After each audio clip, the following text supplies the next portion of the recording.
Hello and welcome to this video in which we will sew together the Okinawa pattern.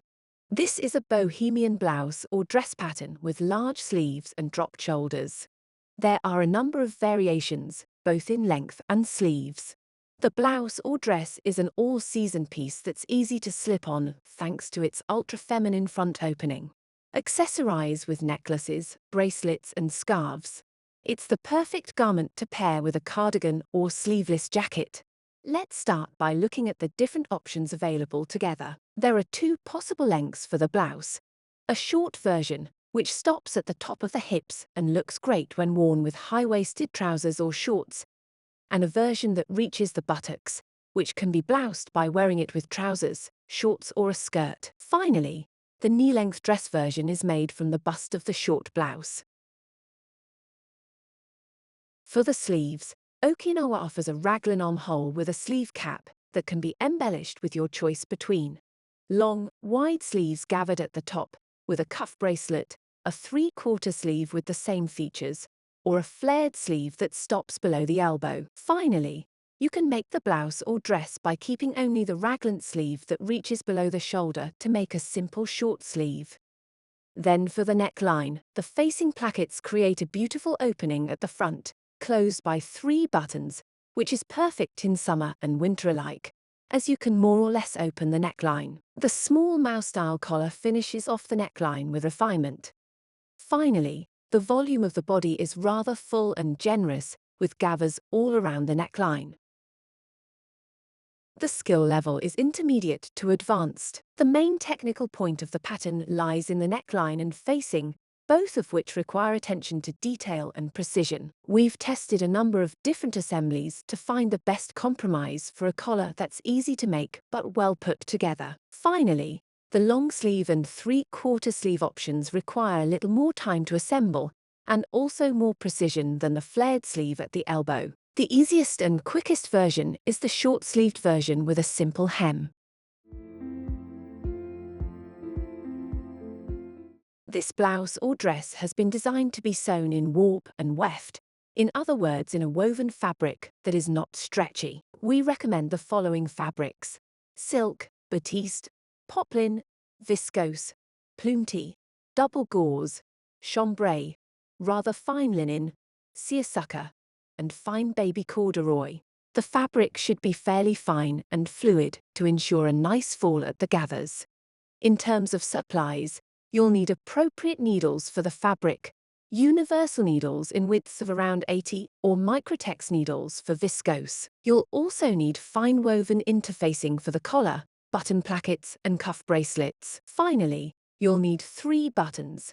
For this fine button placket, we recommend a button size of between 9 and 10 millimeters.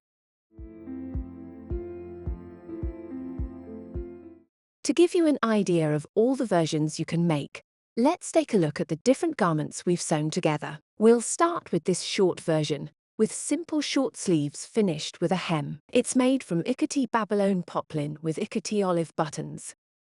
Then there's a short version with flared sleeves at the elbow. It's made from Petra viscose from our exclusive collection, with pecan buttons. We also have this long-sleeved version in off-white Serona viscose linen. In the same spirit, but with three-quarter length sleeves, we have this short version, made from Amazon naive, checked fabric. It's an easy-to-sew fabric with a wispy feel. Finally, here's a three-quarter sleeve dress with cuff bracelets, sewn in paprika viscose twill. This supple fabric gives the dress a lovely fall and can be worn in both summer and winter. We'll start by interfacing the pieces that need it. First, the collar. One of the 2 collars is interfaced on the wrong side and becomes the inner collar. You can remove the seam allowances to avoid excess thickness, but I didn't do that here because my fabric is already thin enough. Now I'm interfacing the front button plackets. I'm interfacing the wrong side of each placket. We're going to remove the seam allowances to avoid any extra thickness on the outside edges and at the bottom of the right placket, which will be folded in on itself at the end of assembly, so I'd like to avoid any extra thickness there. The cuff bracelets are also interfaced if the long sleeve or 3/4 sleeve option is chosen. Interface the wrong side of the two cuffs, removing or not removing the interfacing seam allowances as required. We'll finish by interfacing the bottom of the front slit. On the wrong side of the front, place a 3.5 by 2.5 centimeters rectangle of interfacing at the bottom slit mark. I've marked the middle of the rectangle and place it centered on the bottom slit mark. The rectangle will overlap the bottom of the slit slightly, as you can see here on the wrong and right sides of the fabric. This is normal. Then I iron the rectangle in place. Finally, as my textile pen mark disappeared in the heat because it's a heat-sensitive ink, I'm going to mark the reference mark on the interfacing again. It's a good 1 centimeter below the bottom edge of the slit. Now we move on to overcasting the pieces. All the pieces and selvages will be overcast, with the exception of the top, bottom and V's of the neckline tabs. Finally, for the front slit, the overcasting will stop approximately 1 to 1.5 centimeters from the bottom of the slit. The top of the front and back bust pieces and the top of the raglan sleeve pieces could be left out of the overcasting, but personally, I like to overcast them to avoid fraying during the work.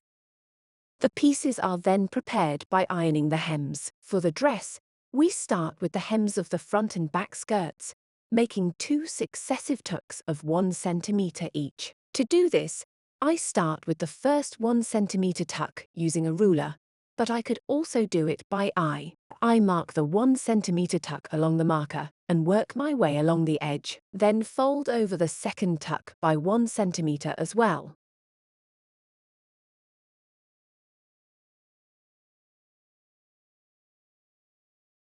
On the other skirt, I'll show you another method. I make a 2 centimeters tuck straight away, iron it carefully, and then fold the selvage towards the fold to easily create 2 tucks of 1 centimeter each.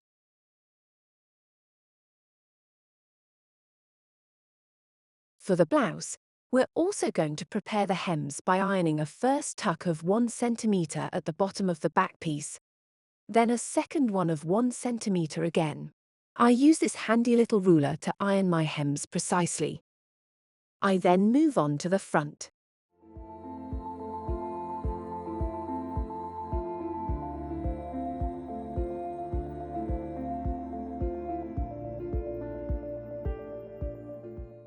Finally, for the short sleeve option only, I'll make 2 successive tucks of 1 centimeter each at the bottom of the raglan sleeves, again using the ruler or the eye.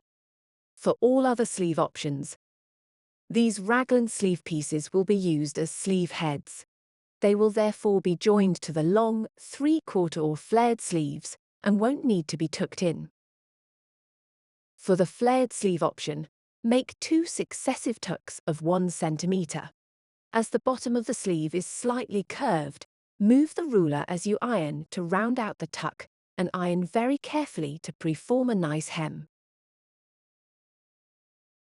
For the second tuck, again you need to round it off well and iron it very carefully for a nice finish, but you won't need the ruler for the second tuck.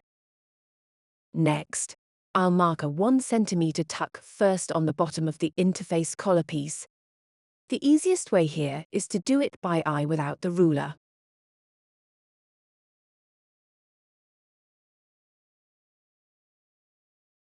Then I mark another tuck of 1 centimeter on one length of each cuff bracelet, in case of long sleeves or 3/4 sleeves. Finally, I'll mark a 0.7 centimeter tuck only on the right edge of the right placket. So we're talking about the left side seen from the wrong side like this, and then on the left edge of the left placket, right side seen from the wrong side like this. Finally, finish preparing the pieces by stitching as close to the edge as possible, the 1 centimeter fold at the bottom of the undercollar. I do this with a straight stitch at about 0.7 centimeter. I'll show you the result here on the other 2 versions of the blouse.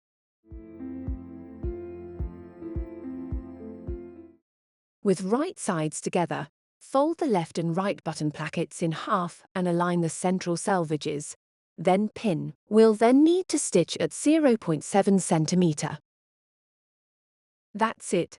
I'm now going to notch in the point formed at the seam allowances, then I'll press the seam open on the wrong side.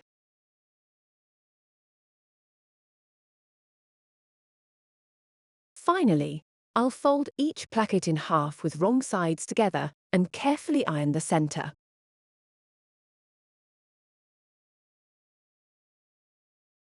I'll show you the result on the pieces from the different versions that illustrate this video: the Babylon poplin version, the floral viscose version, and the viscose wool version of the dress. If you haven't already done so, mark the stitch stop mark precisely on the wrong side of the garment, 1 centimeter from the bottom of the slit. We also transfer the mark to the right side. Personally, I see it in transparency. Now I'll place the open left front placket, the placket without the fly release at the bottom, right sides together, against the left front slit.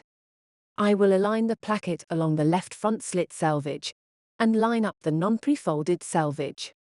To do this, I'll need to distort my neckline. And I pin as I go. Next, we'll mark precisely where the stitching will stop on the placket. Finally, I'll stitch along 0.7 centimeter of the selvages, starting or stopping precisely at the mark.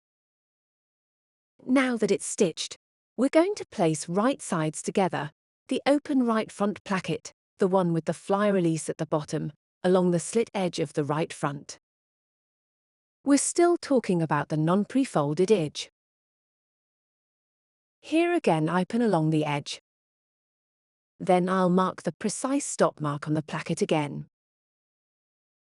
Finally, I'll stitch 0.7 centimeter from the selvages, starting or stopping precisely at the mark. So here's how I stitched it.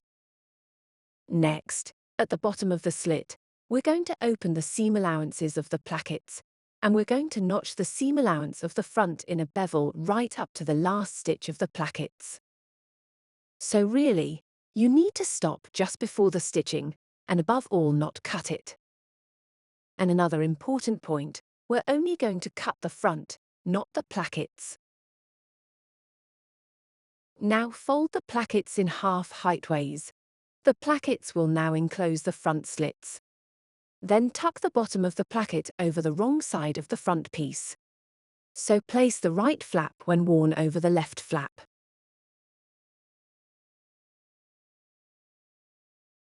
I'll show you a close-up.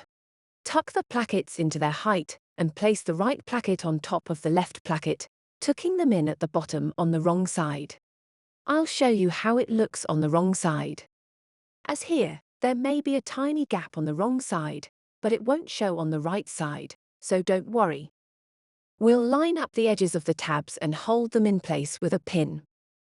Next, I need to fold over the front so that I can access the bottom of the slit on the wrong side. So we have the two tabs and the little triangle on the front, which is the one that was formed when the bevel notches were made. I'm going to hold it with a pin or a clip, and then I'm going to stitch it together as close as possible to the bottom of the slit. Once the stitching is done, turn the work over with the wrong side visible. Then fold over the bottom of the right placket, the one with the fly release, the longest, by about 0.7 centimeter. Then fold over the bottom of the left placket a second time. This way, I enclose the bottom of the left placket, then hold it together with a pin and stitch the two plackets through their thicknesses. But be careful not to catch the bust in the stitching. Once that's done, I'll iron the right side. Here I noticed that I had mistakenly interfaced the bottom of my right placket, which created quite a bit of extra thickness. So I came to remove the interfacing from the fly release and cut it off. I can now reform my two folds and stitch without excess thickness. Now that's stitched, I have to iron it well to get a really nice finish. I'll show you the result on the models I'm sewing: the Babylon poplin version and the floral viscose version. I'll also show you another way of finishing the bottom of the placket. Cut 1 centimeter from the bottom and overcast, then tuck in the overcast threads. It's less thick, but also a little less aesthetic in my opinion. I'll then iron the seam allowances towards the placket, then fold them over and if necessary iron the plackets again to their height with the tucks already made. Then I'll pin them in place. I'm going to spread the plackets apart, which will allow me to top stitch one placket 2 millimeters from the front, then the other to hold in place from bottom to top.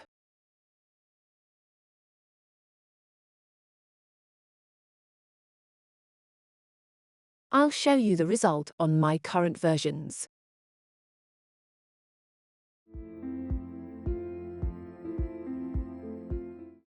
Let's move on to assembling the front, back and raglan sleeves.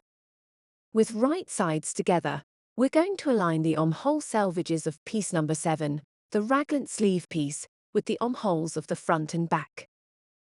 The longest armhole, and therefore the highest if you prefer, is to be aligned with the back armhole, and the shortest armhole is to be aligned with the front armhole. Pin the long side and stitch at 1 centimeter. That's it, stitched. I've already repeated the operation in symmetry with the other raglan sleeve on the front and back armholes. All that remains is to press the seam allowances open.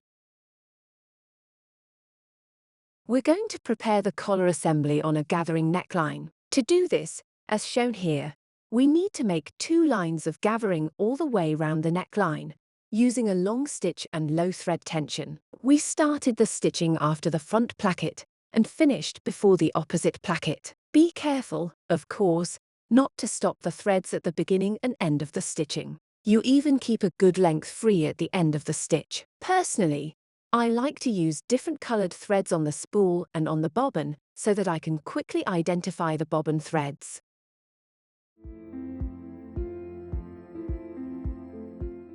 We'll now prepare the collar. Mark the middles of the upper edges of the 2 collar pieces.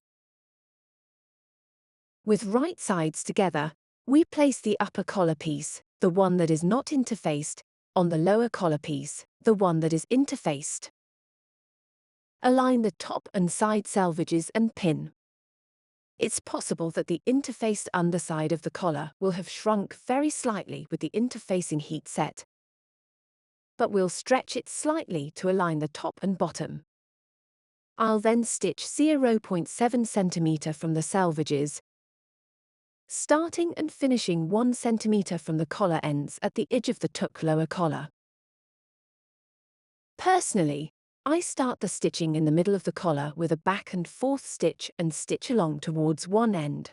At the rounded edges, I'll stop stitching, leave the needle planted in the fabric, lift the presser foot and slightly rotate my work around the needle so that the side of the presser foot is aligned with the edge of the collar.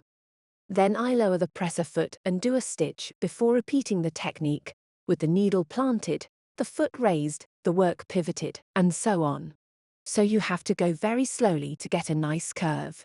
At the end, when I reach the bottom of my stitch tuck, I stop and do a back and forth stitch. Then I can start stitching the other half of my collar again, starting again in the middle of the collar. I don't like to start at the end because I'm generally not precise enough at the beginning with the back and forth stitches in a curve, and because of the thickness at the ends. But finishing at the ends is easier with a sewing machine. It's stitched. I'm going to notch in the rounds and, as an option, I'm going to trim the seam allowances to 0.4 centimeter. Finally, I can turn the collar right side out, taking care with the rounding.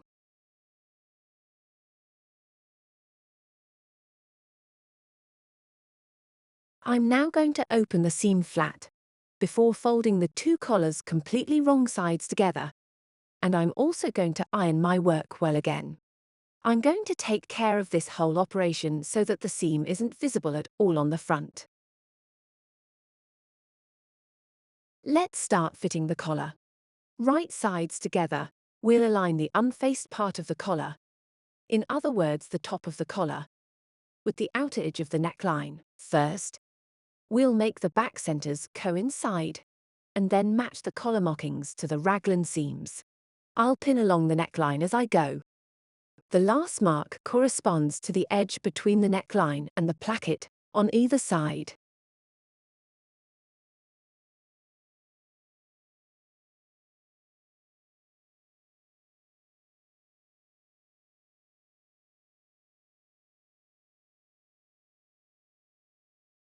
We will then pull on the gathering threads of the neckline. So personally, I recommend pulling on the 2 bobbin threads until the length of the gathered neckline is the same as the length of the collar. Then I'll distribute the gathers with my fingertips or with a small point. I recommend adding lots of pins to hold everything in place.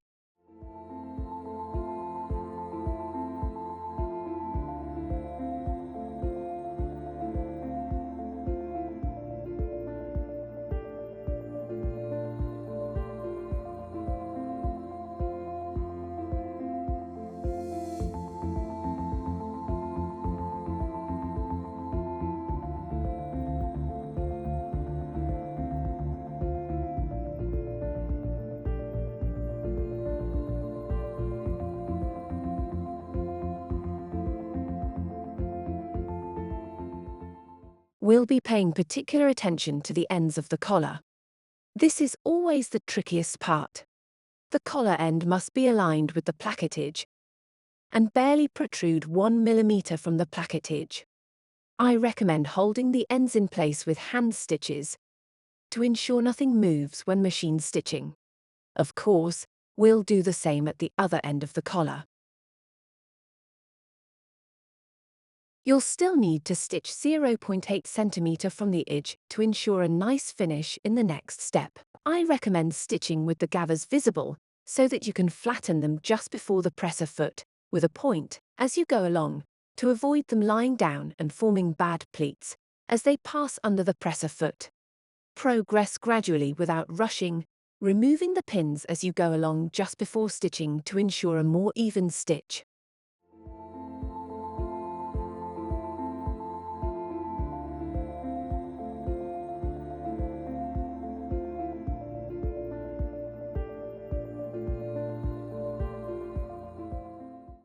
Once the stitching is done, fold the collar inwards, ironing it so that it sits really well. Then pin it all the way through, starting with the center back of the collar. You can see that thanks to the 1 centimeter tuck in the collar underneath and the 0.8 centimeter assembly stitching I've just done, the collar underneath is lower than the seam, and you can be sure that the collar underneath covers the stitching on the top of the collar. Once again, we're going to take care of the ends. The seam allowances should not be cut too short. I tuck the seam allowances under the collar with a point and hold in place with a few hand stitches. It's really important to take your time at this point to get a nice finish. It's the most delicate stitch because it's the most visible right side of the garment and you have to apply yourself. After the end, I continue pinning along the collar. I still recommend using lots of pins so that the work is well prepared before machine stitching. Then we baste the collar, making sure that the inside of the collar is a little lower than the outside. To baste, I use long stitches to hold everything in place and to remove the pins before machine stitching. Don't neglect this part. It seems a bit tedious, but in the end it's not, and you really gain in precision.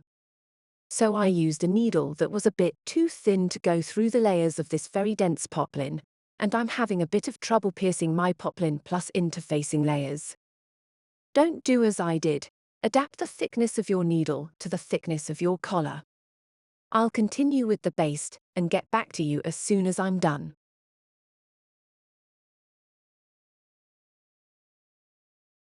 That's it. The basting is done. I'm going to finish off the ends with a delicate hand stitch, if you haven't already done so.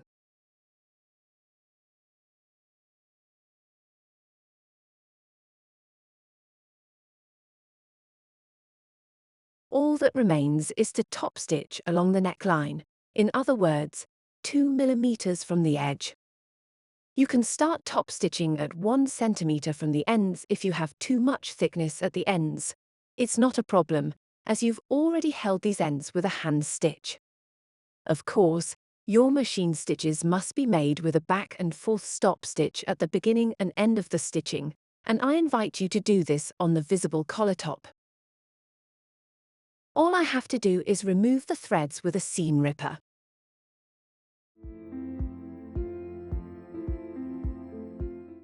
We're now going to close the sides of the blouse or the bust for the dress. With right sides together, align the front and back bust selvages and the raglan sleeve bottoms in the extension. Personally, I recommend you stitch your first pin just where the sleeves meet the sides. Continue pinning and stitch at 1 centimeter. Then I would press the seam allowances open and repeat on the other side in symmetry. That's it for the bust with the seams open.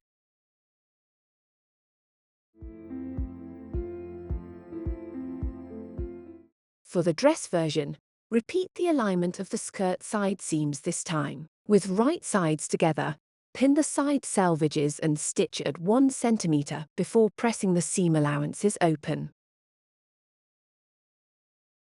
After preparing the sides of the skirt, make 2 gathering lines on the top edge of the front of the skirt and 2 more on the back of the skirt. To make the gathering threads, I'm going to use a long stitch with low thread tension, and I won't stop the threads at the beginning and end of the stitching. Then I will divide into 8 equal parts and mark with pins. To do this, I'll first divide into 4 and then again I'll subdivide each skirt segment into 2 to end up with 8 equal segments. I'll also divide the lower bust into 8 equal parts and mark with pins. Next, we're going to align the skirt and bust right sides together.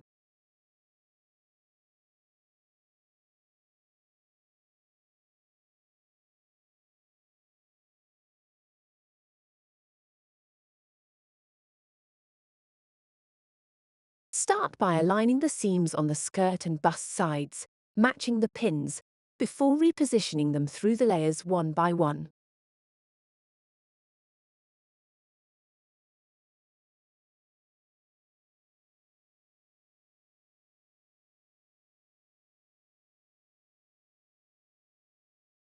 Now we're going to pull on the bobbin threads of the gathering threads until the back skirt is the same width as the back bust, and similarly, I'm pulling so that the front skirt is the same width as the front bust.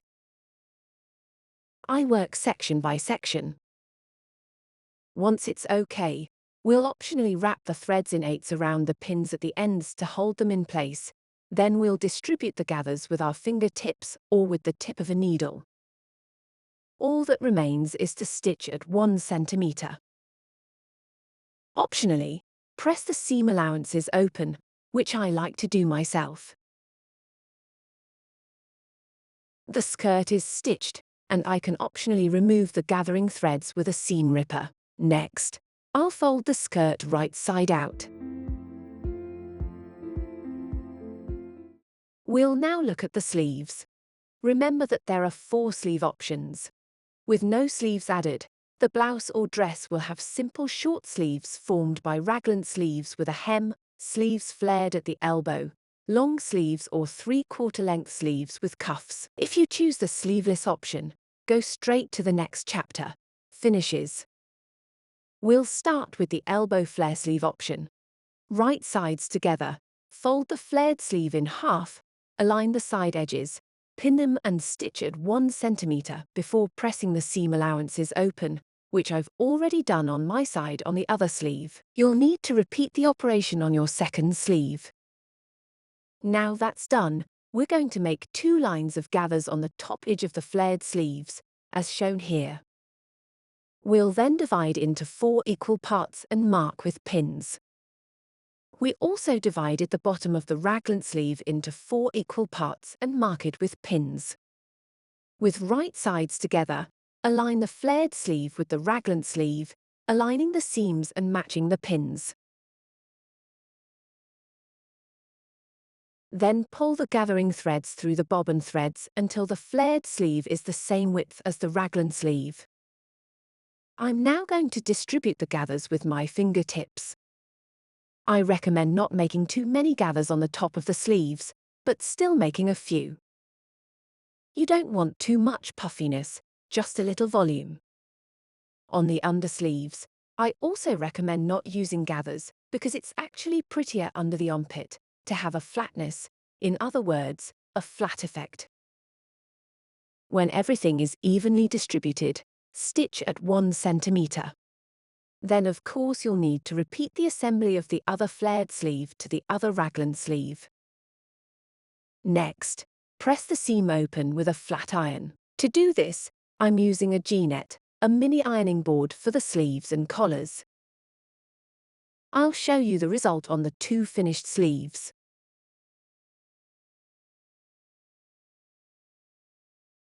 Moving on to the long or 3/4 sleeve option, either one can be assembled in exactly the same way.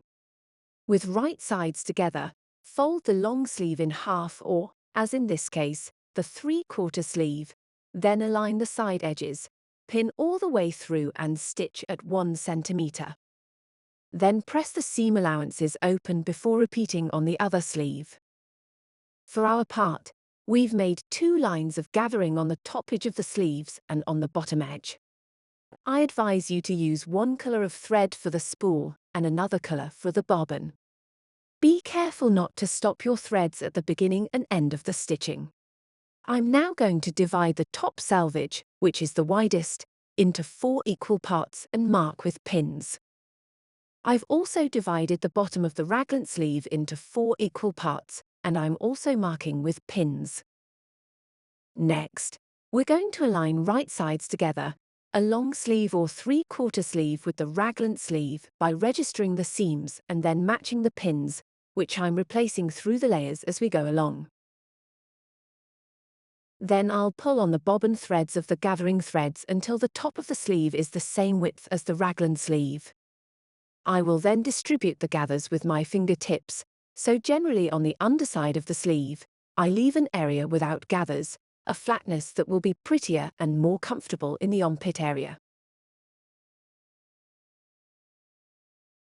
Then stitch at 1 centimeter with the gathers visible under the presser foot to keep them flattened before the needle passes through. Then I'll have to repeat the assembly on the other raglan sleeve.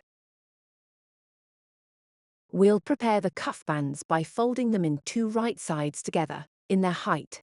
Align the ends, pin them and stitch at 1 centimeter before pressing the seam allowances open, which I've already done on the other cuff band. I also ironed the 1 centimeter fold along the length. As an option, as I'm doing here, I'm opening up the seam allowances at the ends of the assembly stitch, here to avoid over thickness. That's it for the 2 ready cuff bands.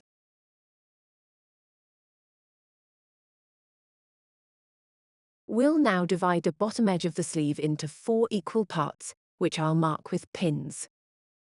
And I'll start gathering the bottom by pulling on the bobbin threads.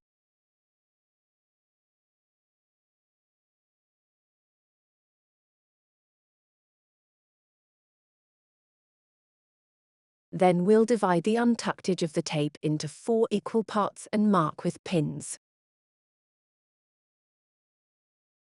Next, align the sleeve bottom with right sides together, matching seams and pins.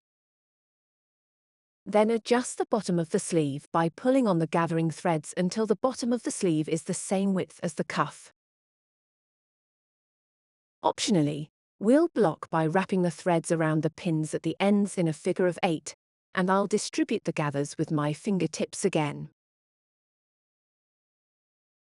I still have to stitch at 1 centimeter with the gathers visible under the presser foot.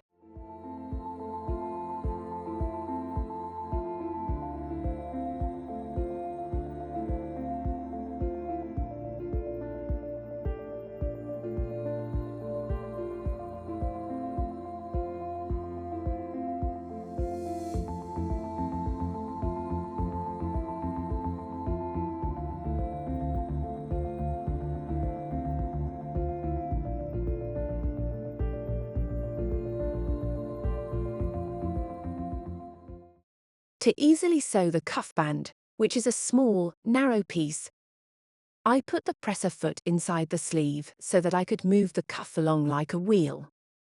Anyway, that's it. It's stitched. I'm going to remove my pins and fold the cuff lengthwise in two, straddling the selvage. I'll remove the excess seam allowances and I'll pin the cuff, tucked in, to the inside of the sleeve.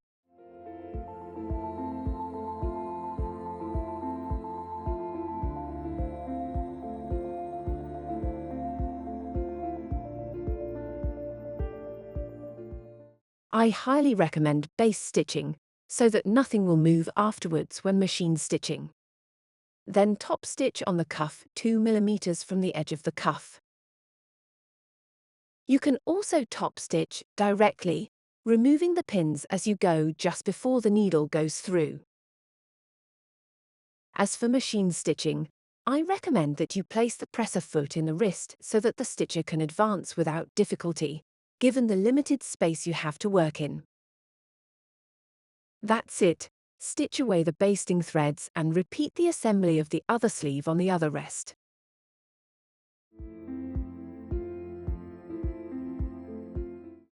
We're going to stitch the hems to 0.9 cm. To do this, I align the bottom of my hem at 1 cm or 3/8 of an inch for English measurements as shown here on my machine, and shift my needle 1 notch to the right. The needle will stitch at 0.8 or 0.9 cm. Then I advance to straight stitch, removing the pins as I go. The secret of a beautiful hem is firstly careful ironing and then meticulous spinning. So, before the stitching, we reformed our hems by ironing them again, tucked in, with the side seams wide open and untucked if necessary. Then we held them in place with all those pins so that nothing would move when the stitching was done. Now it's stitched. Look, it's perfect. Here's the result of the hems at the bottom of the blouse, at the bottom of the skirt, or at the bottom of the sleeves flared at the elbow. For the sleeveless option, we have simple short sleeves formed from raglan sleeves. We'll also iron the 2 tucks at 1 cm each, hold them in place with pins and stitch at 0.9 cm from the bottom. To finish, embroider the buttonholes vertically on the right front placket when worn. I recommend that you do a few tests on small pieces before sewing the buttonholes in place. Then I'll sew the buttons facing each other on the left placket. And that's it. Your Okinawa blouse or dress is finished. We hope you like the result. If you like this video, please like it and subscribe to our YouTube channel. We can't wait to see your versions, so join us on Instagram with the hashtag Ikatee Okinawa. See you soon at Ikatee.